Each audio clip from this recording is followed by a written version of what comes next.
people aren't talking about this stuff every day on the buses and everything. That's what I'm going to explore, the origins of modern propaganda, so I invite you to come and talk. I'm also going to be on economic exploitation with Mr. Schechter tomorrow at 4, so look forward to seeing you there. Thank you.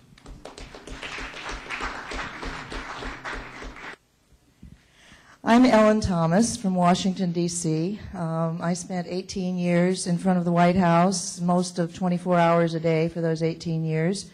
And I continue to support the vigil that is right now in front of the White House calling for global nuclear disarmament and peace and justice and a whole lot of other things. I'm having a workshop. Mine got in late and isn't in the program. It's in the addendum, the colorful addendum that's inside the program. It's called How Do We Renounce War and Abolish Nuclear Weapons? I will be showing a DVD entitled Proposition 1, Peace Through Reason, which describes a voter initiative that we brought in Washington, D.C., which led to a bill that's been introduced into Congress 8 times so far, calling for global nuclear disarmament and conversion of the war machines to provide for human needs, solar panels and windmills instead of missiles and bombs, convert the industries in a way that's painless to everybody, so it's a win-win situation. Also, I'll be reporting briefly on a conference that I just went to a couple of weeks ago in Japan called the Global Article 9 Conference. Article 9 of the Japanese Constitution says that they cannot make war or prepare for war, and it's under siege by the U.S. and the Japanese government. And I went to this conference specifically to show the DVD I'll be showing here, and to urge them to get voter initiatives in Japan so that they can fight it in a way that actually can count. We were in front of the White House for many years circulating a petition that lots of people signed, but there was nothing really to do with it. But then when we took it to the voters in a voter initiative, we got our idea introduced into Congress. It's, I believe, the most real form of democracy that we have, and we're lucky to have it in a lot of places in the U.S. So anybody who's interested in that form of empowerment or interested in nuclear disarmament, I urge you to come Saturday. I know I'm competing with Cindy Sheehan, so I'm bound to lose. But 2 p.m. Saturday it's in Cook 311. And if you can't make it to my workshop, I'm going to be here all weekend, and I'm going to be carrying the DVD around with me. Donations are appreciated but not necessary. I want to get the word out. And there's out there on Garda's table, God bless you, Garda, everybody's blessing you today, is a copy of the information about Proposition 1 is what we call this bill that's in Congress right now, H.R. 1826. So if you can't make it to the workshop, at least get the information. Go online, check out our website. Feel free to give us a call. Thank you.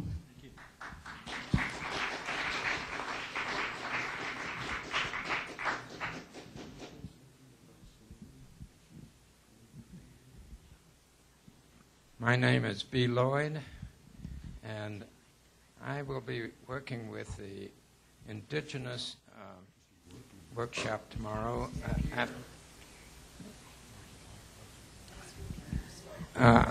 I'll be working with the Indigenous workshop tomorrow afternoon, and the person that will be keynoting that is Sharon Bryant, who I think is one of the most inspired persons of the Monacan Nation. When she gets up to speak, everybody listens, and she is the one that carries more than any other of the Monacan people I know the vision of their nation and for their people. And I myself may be speaking, I'm not indigenous in the sense of being either Native American or Appalachian, but I have been immersed and baptized by the Native Americans and the people of Appalachia, where I've spent 50 years now living. And I want to share something of that also that I have experienced in their struggles, and also I think that my struggle, my identification with the people of Appalachia first, and then that led to the Native American relationships and connections, really was birthed out of the civil rights movement. And I think that's enough right now. Thank you, B. Thank you, B.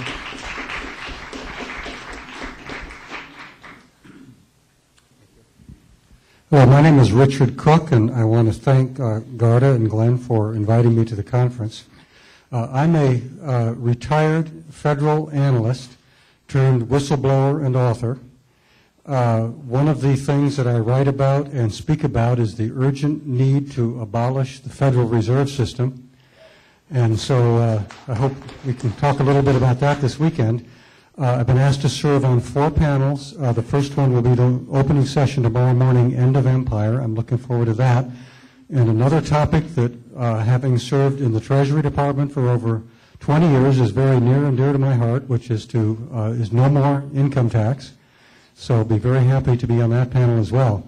I also want to just introduce briefly a friend of mine named Steve Schaeferman. Steve will be coming in from Washington, D.C. tomorrow, and he'll be a presenter on Saturday on the topic of the basic income guarantee and income security. So I look forward to meeting you all during the next 3 days. Thank you. Yeah, we need a few more of those whistleblowers out there. I'm Mike Whitney, and I'm going to be on panels with Danny Schechter and Richard Cook, and these guys are on the very cutting edge of understanding what's going on in the financial markets, what's going on with the housing bubble, how big this thing really is, and how it relates to the economic exploitation of workers. I think if people are familiar with the work that these people are doing, and myself included, then you know that the magnitude of what is confronting us in the very near future is much more serious than you're being told. So if you have any interest in that sort of thing, you might want to at least duck in on 1 or 2 of these sessions. Thank you. Hi, my name is Keith McHenry, and I'm one of the co-founders of Food Not Bombs.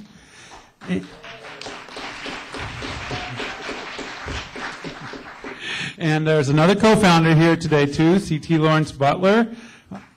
He's over here. And I'm on 4 different panels, and Gerda emailed me maybe like 6 months ago or something like that, saying, look at what the economy's crashing, people are possibly going to starve, we need to learn how to make community kitchens, and can I come and speak about that? So that I was involved in the rescue effort for Katrina and helped organize the food relief effort, and answered the phone that the American Red Cross phone number that they handed out to coordinate food relief for Katrina. And so that's one of the things I'll be doing. That's on Saturday at 9 o'clock at Russell 33033. And I'm also on several other panels, homelessness, sustainable communities, and also, what else?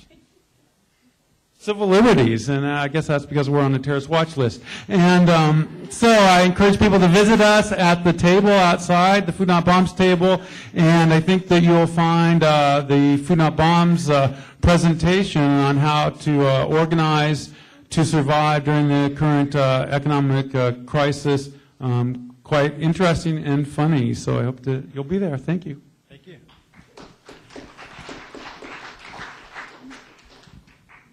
I want to thank you, Garda, for inviting me to this conference, and I want everybody to take special note of the quality of presenters we're having here. I think it's exceptional.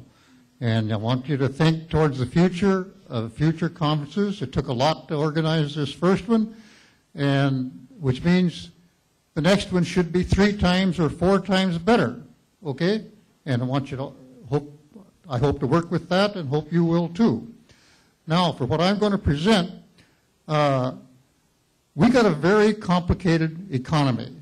Nobody understands it, right?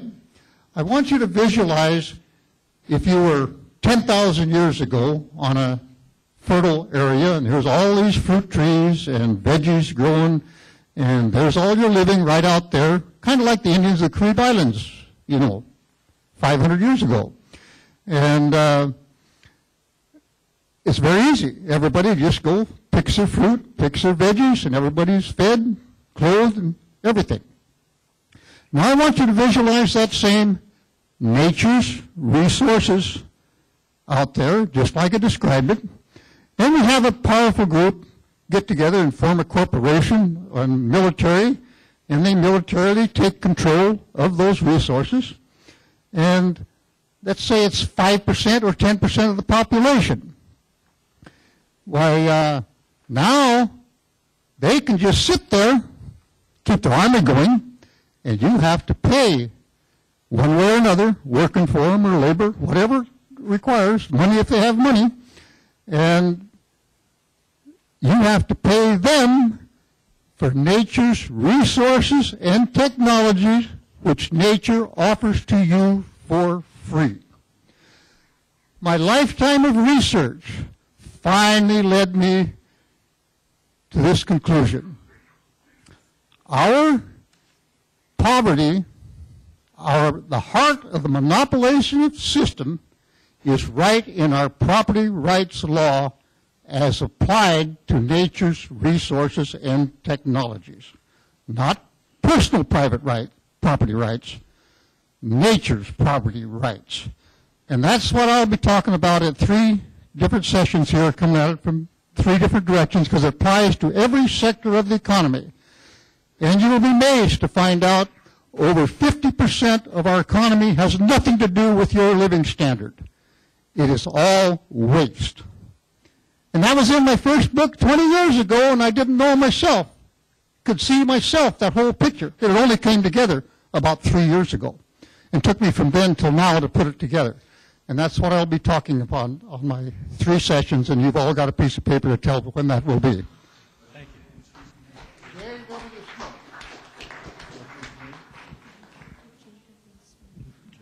My name is Wes Rayberg. I'm from Chattanooga. And 3.5 years ago, my wife and I, we started a small media activist group called Wild Clearing. We did a homeless documentary which has been received pretty well. And we also, I'm going to be the 3rd person to mention depleted uranium. Saturday night is not going to be the loneliest night of the week for me, I hope. We are showing Contaminated Forever here. It was released March 3rd. You'll have an opportunity to meet whistleblower Doug Rockey and Herbert Smith, Iraq War veterans and health physicists, people in Vieques who are struggling yet against the contamination in their island, international activists meeting at the UN Plaza in New York, including people from Japan who bring medications there. And you'll also be able to meet activists who are struggling against the production and testing and use of these terrible weapons that release nanoparticles, very tiny toxic and radioactive particles that you can breathe in, ingest, that will pass through your cell walls and contaminate you and poison you too. And you'll also have an opportunity to meet people from Colony, New York, who have been contaminated in our own country. As Kathy Garga mentioned, this land is also contaminated. Thank you.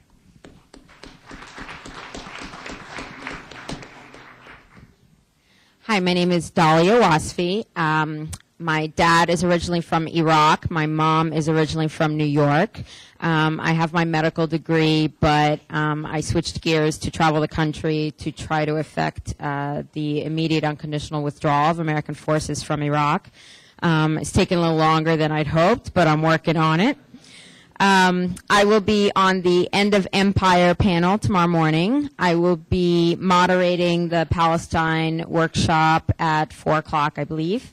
and I will be speaking on the glue that holds empire together, racism, on Saturday afternoon. So thank you so much for having me. Thank you.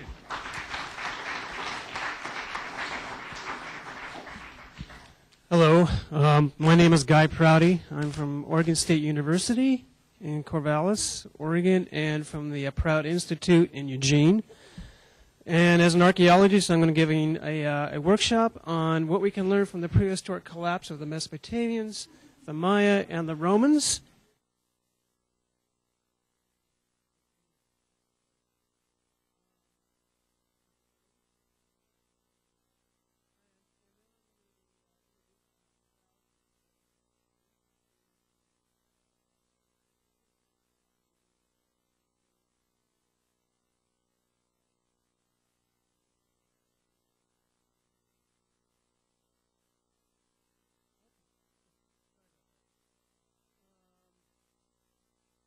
Again, I'm going to be giving a paper on what we can learn from the prehistoric collapse of the Mesopotamians, the Mayans, and the Romans. And as I go through my presentation discussing what we can learn from them, I will be introducing Prout, or progressive utilization theory, and how that paradigm can assist us as we go through this transition. And then, continuing in that vein, my colleagues Ravi Logan and Jason Schneider from the Prout Institute in Eugene will continue to talk about collapse. And Ravi will be given also a workshop on decentralization and based on, again, the philosophy of P.R. Sakar. So that's it in a nutshell.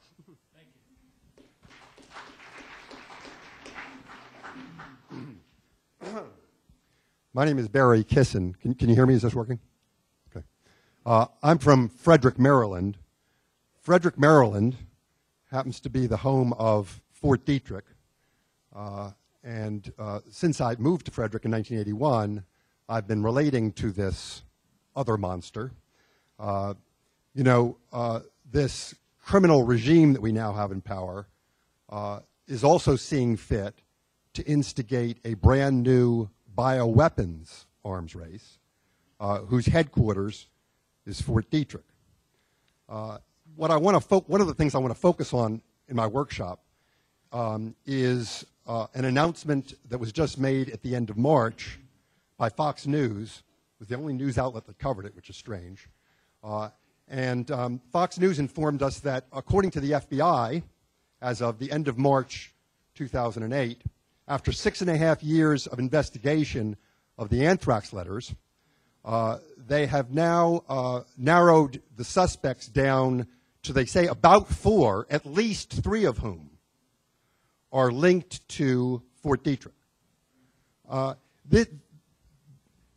Those of us who have been concentrating on the realm of bioweapons have known for a long time that the anthrax letters was an inside job. Very, very obvious for a whole bunch of reasons, which I'll be happy to discuss if people want to explore that. But what we now have is, we now have the FBI officially acknowledging inside job. I think it's very important. What I struggle with in Frederick is that I live in a kind of middle America kind of environment, and what I'm appalled by practically every day I pick up the newspaper, practically every day I listen to local radio, practically every day I speak to ordinary people, is the power of the national security reflex. All the people in power have to do is invoke fear and invoke patriotism and invoke the imperatives of military, and we line up. Well, we can't afford to do that anymore. We have to get the word out just how ugly this is.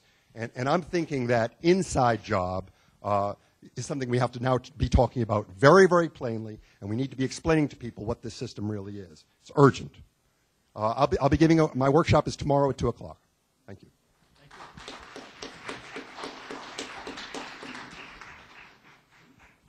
Hi, I'm Chris Green, and I'm scheduled Saturday afternoon, 4 to 6, poster session, cooperative community, immediate socialism, and human liberation from the bottom up. I was a commercial organic farmer for around 20 years, a homesteader, and I will be speaking about how to end exploitive capitalism, or the only way I think we can from the bottom up, and that this idea of a local economy is not going to be enough. Co-housing isn't going to be enough. Eco-village isn't going to be enough. And I hate to use that horrible word, commune, but I'm going to use it. That's close to what I'm talking about. However, I think we had it all wrong. Not 5 days of work and 2 days off. I think 2 days of work is plenty. 5 days off, and we need to be. We don't need health. Health insurance would be nice. What we need more than health insurance, we need happy, healthy lives, really good food that we're growing ourselves, and for the children. And so, anyway, that's what it's about.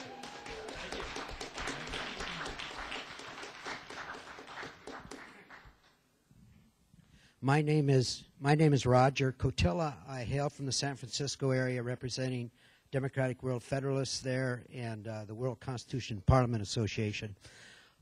Late Saturday afternoon, you're all going to be tired, but starting at 4 o'clock, I'm on the panel of Civilian Democratic Earth Federation.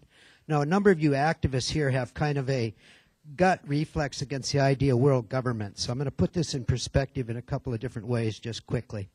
We have a choice here between the current shadow world government that's calling the shots, and some of you will be studying the 9/11, the inside job stuff, versus a we the people Democratic World Federation, which the Earth Federation represents.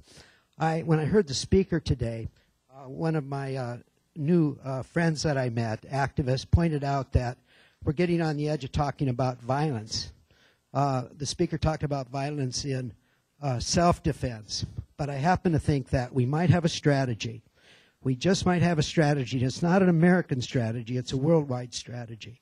With the Earth Federation and this Constitution that got written, that's very excellent. And it covers almost everything that's been talked about here, from economics to the environment to war, you name it. So those of you that have the emotional energy to come to this panel to hear our ideas about a strategy that just might do the trick, but it's a worldwide one, that just might do the trick that we can solve this nonviolently. Thank you.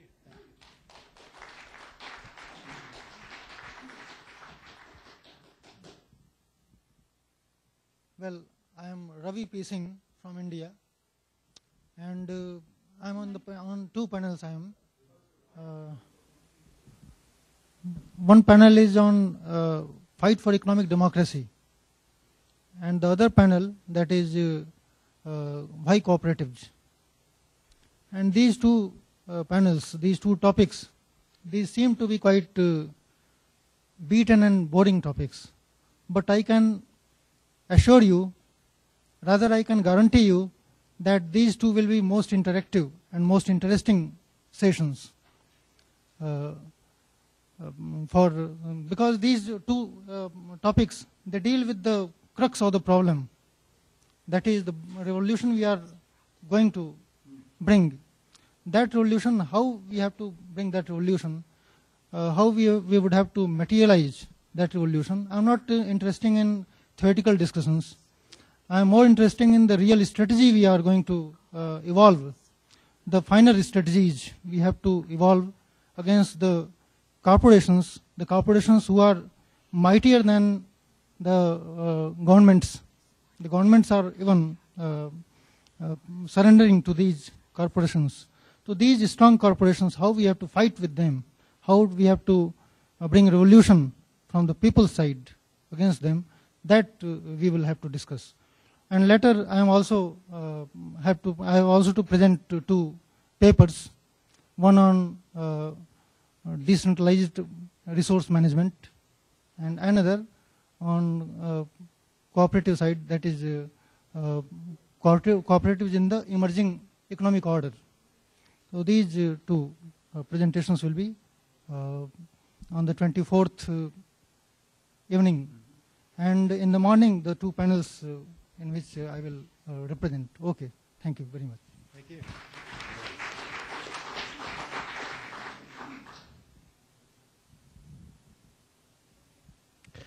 Hi there. I'm Steve Landau. I am where the rubber meets the road on the healthcare issue. I'm a family doctor practicing in Smithfield, North Carolina, board certified in family medicine and also in holistic medicine. I'm also a yogi and have been teaching prisoners how to regain their self-respect and their self-control and enjoy their life. And we have a recidivism diminishment rate of about 75% of those who've been taking the classes. Prout is, as you know, the progressive utilization theory. I've been studying it for about 30 years or so. And it depends on a genuine love for humanity, animals, and plants.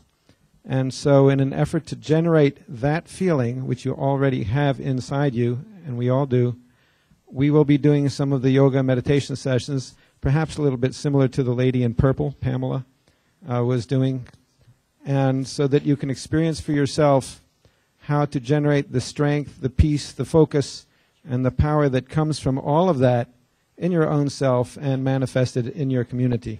Thank you.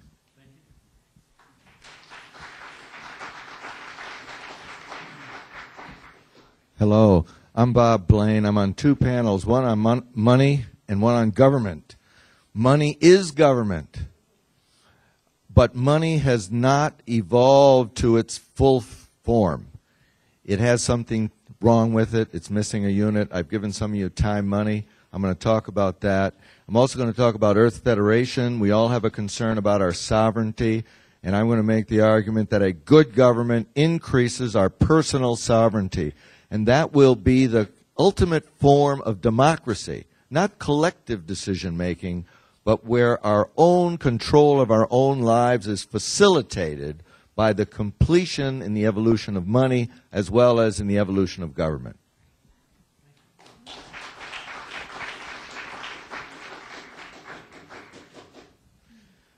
Ronald Logan from Eugene, Oregon. I think Garda's got a good formula here for getting good attendance at a conference. You know, it is necessary but not sufficient for us to engage in struggle, for us to build community, for us to take care of vitalizing our bodies and our souls, for us to celebrate, for us to communicate, to do all of the things that have been talked about here by the different presenters tonight. But additionally,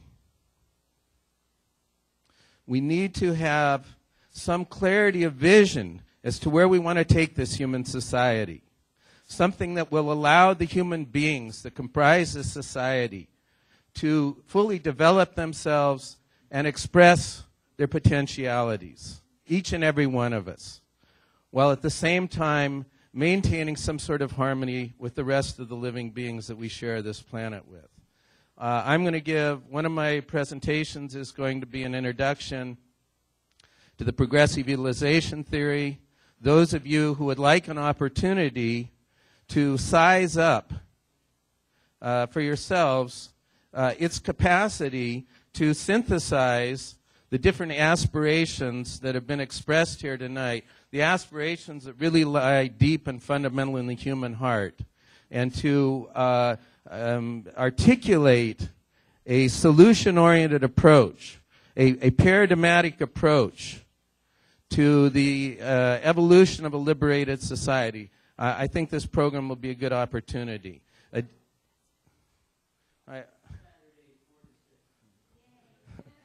Thank you. Secondly, as spoken by Dr. Prouty, we now know we face a triple threat of peak oil, of climate change, of economic collapse. There are other things being layered on. Richard Heinberg now is using the term peak everything. We face depletion at so many levels of economic, social, political, cultural, and psychic existence. that it is without doubt that we're headed into some form of collapse or another. This presents a huge opportunity to us, an opportunity that is described by Naomi Klein in her book Shock Doctrine, that is used by the capitalist class to go into situations where collapse occur and privatize the commons and further the mechanisms of exploitation. Those same kinds of situations, if people with clarity of vision make use of them, they can provide opportunities for us to bring new ideas, solution-oriented approaches to the human beings. So the situation we're going into, on one level, it is very problematic. At another level, it is very promising. It's one of the things that's been explored by the Prout Research Institute of late. I had the opportunity to go into the former Soviet Union in the early 90s when it was facing this kind of situation. And I'm going to draw upon some of my experiences in that context and talk a little bit about how solution-oriented approaches to the need to take back, for local communities, local people, to take back economic power in particular can be furthered very nicely at this time.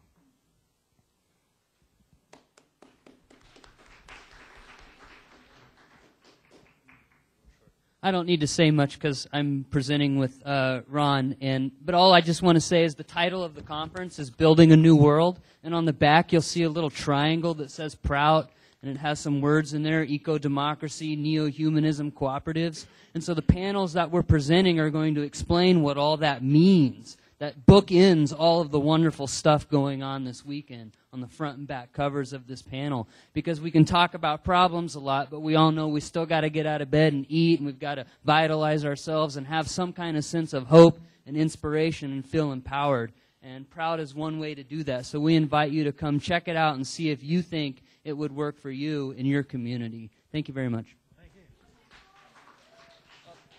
So just real quickly, the panels, Friday from 4 to 6, it's planning for a sustainable economy. We'll talk about local economies and how to do that. Ron's going to give his presentation Saturday from 4 to 6, an introduction to Prout.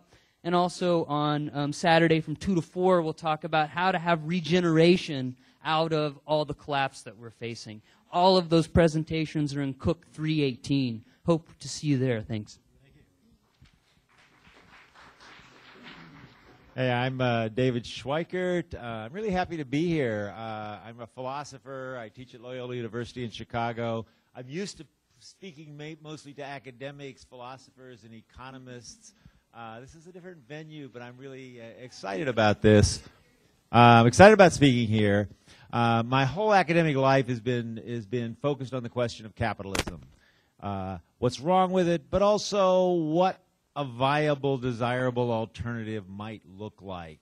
Not just sort of pie in the sky, we want all sorts of good things, but something that actually we can be confident would work. And so I'm going to be talking about that. I'm on 3 different panels. I'm on the panel on economic exploitation. I'm on the panel fighting for economic democracy, and also why cooperatives, localization.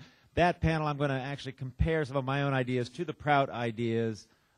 But I think it's really important that we be aware not only of all the concrete problems we're facing, but how they're all connected to a kind of fundamental economic order that is not going to last forever. It's in the process of change, and I think we can now see what it might change into if we get our way.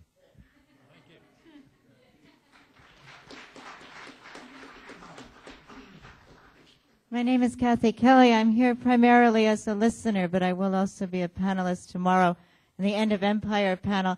I guess I could say by way of biography, I'm an ex-con who never pays her taxes, and I have also been in Iraq quite a bit, especially perhaps during the most recent shock and awe initiation of the war and occupation. And I'll have an opportunity to be a moderator of a panel when Roy Bourgeois will speak. I think many of you know him. I'll just say when I first met him, I said, sure, my name's Kathy Capitalist. What's your name, really? Thank you.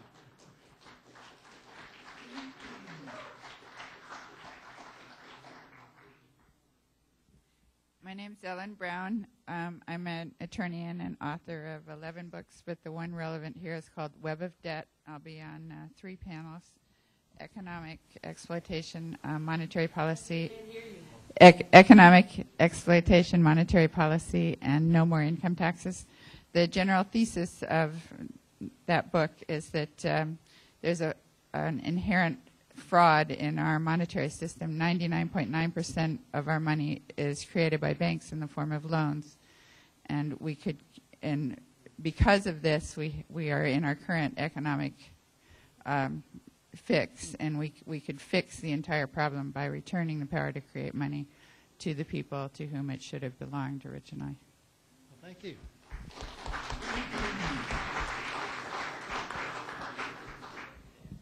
My name is George Ripley. I wanted to speak for some of the panelists that aren't here to speak tonight on what I feel is a very important subject. I notice Saturday afternoon, both the 2 to 4 and the 4 to 6 sessions, there will be talk about electoral fraud and protecting the next presidential election and what we can each do. I bring that up having mentioned that, noticed that Lynn's comment, which I took to heart. She said, I don't think we can hope for change through the democratic process. Well, that's, we know that there are problems and that we need to fix that democratic process, and it hasn't been working for us, and it's very important, I think, that we get that to work for us. Also, I wanted to point out, I was going to give a panel here. I'm sort of sorry that I can't, but I'll be working on this a long time. And that's the National Ballot Initiative. That's the centerpiece of Senator Mike Gravel's presidential candidacy. That's how we get the ballot initiatives that Ellen Thomas talked about. Only 24 states empower their citizens with that right to take the power to themselves. And but that's how we can take back America if we really want to do it. And thank you. Thank you, George.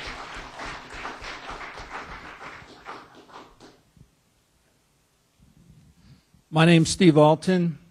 I probably stink right now because I've been traveling for the last 7 hours. I literally drove right off the highway. I haven't even been in my hotel room yet, and they told me to come in here and tell what I'm talking about.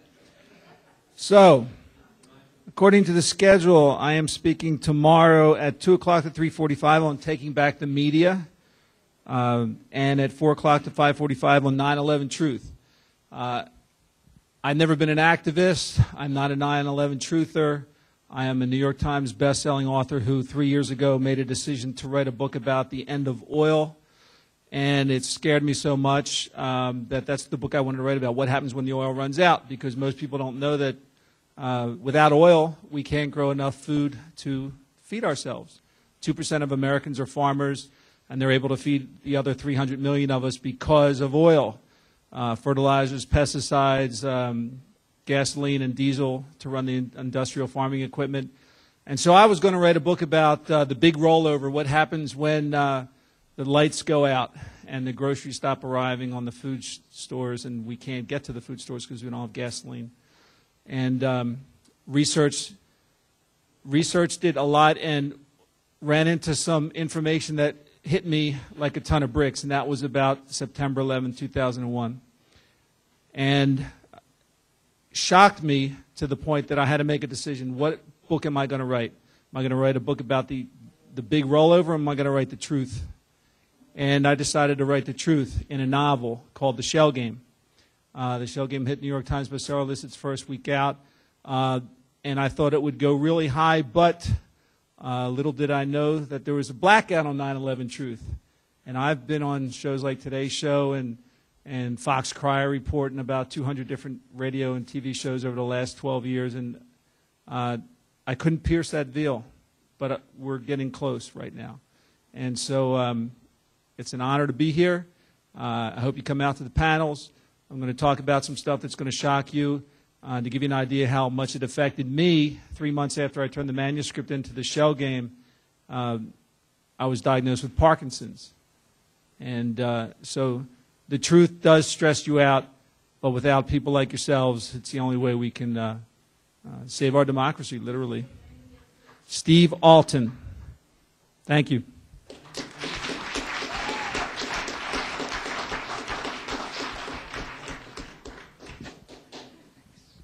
Can you hear me? Okay. I'm a panelist on the animal rights workshop tomorrow. Saturday, 2 to 3:45, Cook 107, and there will be a great many conflicts. But in case you don't get to animal rights, I want to say that it seems to me at the very core of this conference is a concern, a deep concern for the suffering, for the weak, for the disenfranchised, for the forgotten. The animals in this world are suffering dreadfully. In the 1980s, when I first became aware of animal rights and became a part of the movement, there were terrible things I learned. But in the last 20 years since then, things have only, I'm very sorry to say, become far, far, far worse. The numbers of animals used in research, the factory farming movement, which is spreading throughout the world, the foundations of our present economic system are deeply connected to that. And it is an exploitation and a suffering we must have in our own consciousness and work as best we can in that area as well. So I hope some of you, if you can't come, will at least remember the rest of the creation to whom we owe a great deal. Thank you.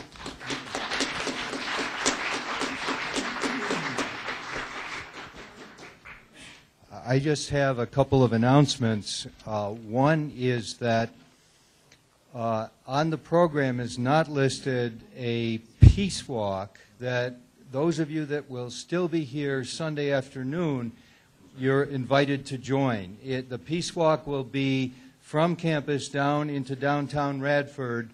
We have signs can be supplied and so on. And it is scheduled from 4 to 6 on Sunday. So if you're here, we'll be having that peace walk. And then in the evening, what is on the program is a get-together at Salo Conservancy, which is a beautiful place, only 20-minute drive from here. We'll be organizing vehicles to go there. It's a beautiful lodge in the country owned by Radford University, a wonderful place to wrap up and discuss where we go from here. And I hope those of you that will still be here will join us for that. Thirdly, Dawn Shiner can't be here right now to talk about her speech, so she asked me to say a little bit about what she'll be talking about, which is the Sustainable Communities Panel at 2 p.m. in Russell 003. And she'll be talking about permaculture. It's a permaculture secret panel integrating with nature's collaborative patterns. And she says, as a culture, we are developing our abilities to conserve and discern appropriate use and balance in nature's regenerative patterns. And that's why we guide the Dancing Green permaculture design courses to empower and nurture people's ability to discern their best life-supporting choices free of dogma, by understanding the natural principles with the ethics of earth care, people care, and fair share. So this is Dawn Shiner's panel. It's at 2 p.m. in Russell 003. Thank you. Jim Fetzer, in my keynote on fundamentalism, I'll explore it from the points of view of a set of religious beliefs, political movement, and its impact or significance for public policy. That'll be followed by a workshop on politics, religion, and morality. Once you understand the difference between different approaches or understanding of morality, it changes your perception of the world in very significant ways. Then I'll participate in the panel on 9/11 truth and discuss the real motives that lie behind the war on terror, and also follow the money, which is extremely revealing. And then finally on Saturday, I'll have a workshop at the end of the day that will go through the evidence, physical, scientific, that establishes that we're dealing here with an inside job using more than 100 slides. And last but not least, it's a great pleasure for me to introduce a woman who's affectionately known on the internet as the mouth that roars, Maria Heller. Thanks, Jim. Hi, everyone. Well, I cover all these topics with a lot of people that are here daily. My background is I'm from Brooklyn, I'm Italian, I'm a woman, so I like to kick ass. Okay, I don't mince words. There are a lot of solutions. It's a simple solution. just say no. We have idiots that call us consumers. Stop spending. You can bring down corporations, you can bring down the body politic by just saying no and stop playing their game. We've gotten too used to just sucking up everything we can buy because TV tells you to do it or magazines tells you to do it. When I have salesmen come to my door, I tell them, excuse me, I'm a non-consumer. And they don't even know what to do with that. Someone here said, we have to find other ways to talk to people. I talk to people wherever I go, whether it's the grocery line, whether they unfortunately are trapped sitting next to me on an airplane. It doesn't matter. I'm going to look for a segue no matter what. Even if it's a broken shoelace, I'll bring that into politics. And you know what? People want to hear what we have to say. Most Americans are sick and tired of being lied to. Everybody I know, and I live in Arizona right now, believe it or not, everyone in Arizona, which is a Republican state, hates Alfred E. Newman, the president. So if you can talk to Republicans in a red state about the idiots that are running this country, the kind of people that you and I would have wanted to kick their ass in kindergarten, and yet they're ruining our country, you can talk to people about anything. You have to use humor, you have to find common ground, and you have to be real, and people can tell the difference. My show has been on the internet longer than anyone else's. There's some people here that I definitely want to talk to. I was an environmentalist, a mystic, a teacher of Native American spirituality before George Bush decided to run for president. That changed my whole life. So if you haven't heard of my show, it's totally listener supported, no corporate control, because I cannot be controlled nor owned. That's why you don't see me on other supposed progressive left radio. I have my own opinions. I know how to think. I got a really good education on the streets of Brooklyn, and I know there's quite a few people here from Brooklyn. So forget the doom and gloom. All we have to remember is there's 6.5 billion of us being ruled by 20,000 people. Do the math. How hard could it be? William Wallace, okay? Think William Wallace. And I'll see you guys. I'm moderating, by the way, I'm moderating 4 panels, the 9/11 panel, the election fraud panel, the climate change panel. And I know there's one more, but and of course I'm the one that I should be. Bring back the media. I took back the media. I gave up a chance to earn a living for 9 years now. I only exist because the Great Spirit gets a kick out of me. That's the only way I can tell you. So yeah, you can take back the media and people will respond as long as you don't bullshit them. Throw in a little humor if you're going to scream and be the Rush Limbaugh of the left. Nobody wants to hear the screaming and the doom and gloom. When I do the news on my show, I prepare my audience in advance. I tell them, get your barf bags ready. And then I bring only people on my show that have solutions. We already know what the problems are. I want solutions. And if they happen to have a little bit of a Sicilian tinge to them, well, so be it. Thank you. Thank you very much.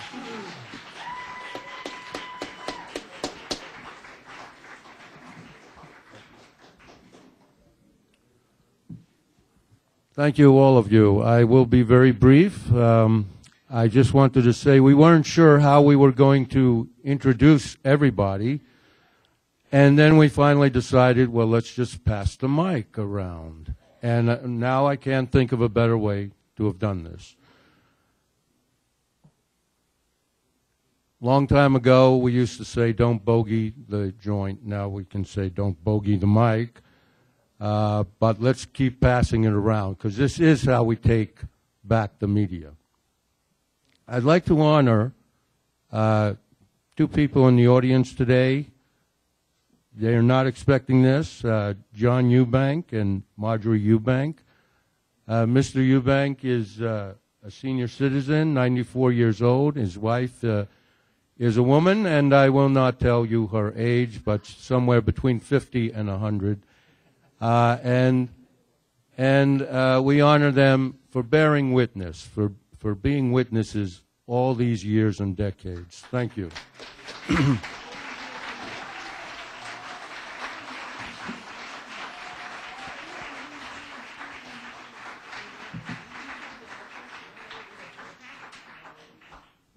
And a final word about Cindy Sheehan, who also has been a great witness bearer. And she will be here tomorrow at 11 a.m., and she will be speaking about victims of oppression, and then at 2 p.m., she will keynote the major panel session called Revolution. I think of Cindy as our first mother. I think of her as our first lady. I don't know who Laura Bush is.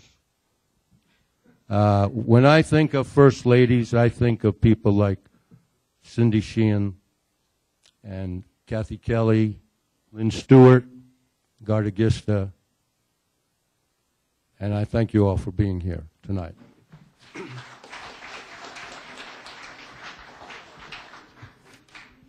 I would like to thank everybody who shared and said words of wisdom. And enjoy the weekend, enjoy the workshops, and listen to all the panels, and go home with a good spirit. Thank you.